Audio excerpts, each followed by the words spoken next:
Au sud des Vosges, à l'entrée de Xertigny, se dresse, au milieu d'un vaste parc arboré, le château des Brasseurs.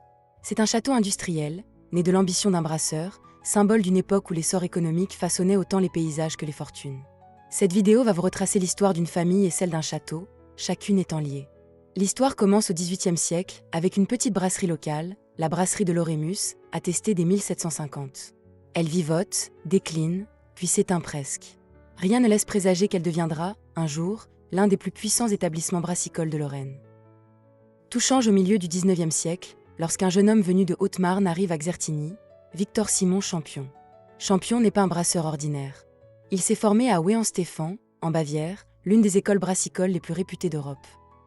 En 1865, il rachète les brasseries de Lorémus et de la Sens et entreprend de les transformer. Il modernise les installations, agrandit les caves, construit de nouveaux bâtiments et s'appuie sur la dot de son épouse, Alice Ménestret, pour financer une expansion spectaculaire. En quelques années, la petite brasserie devient une entreprise florissante, employant près de 90 ouvriers et produisant des quantités de bières inédites dans la région. À mesure que la brasserie prospère, le domaine s'étend. En 1888, Victor Champion décide de donner à son domaine une résidence à la hauteur de sa réussite. Il fait démolir l'ancien château de Lorémus et confie à l'architecte François Clasquin la construction d'une demeure neuve, élégante, inspirée du style néo-Renaissance. Le château est conçu pour accueillir deux familles, celle de Champion et celle de son gendre, Henri Trivier, lui aussi formé à Wehenstéphang. Le château devient le cœur social du domaine.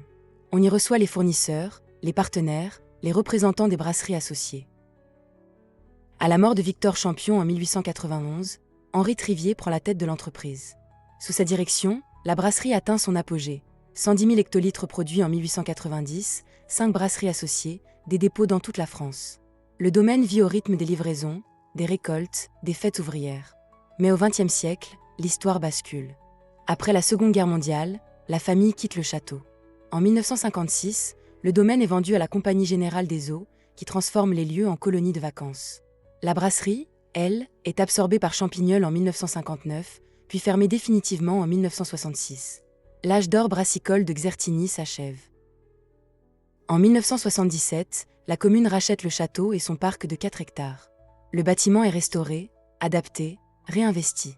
Le 7 janvier 1981, il devient officiellement mairie de Xertigny. Aujourd'hui, on peut admirer les façades d'un château façonné par l'histoire d'une réussite brassicole.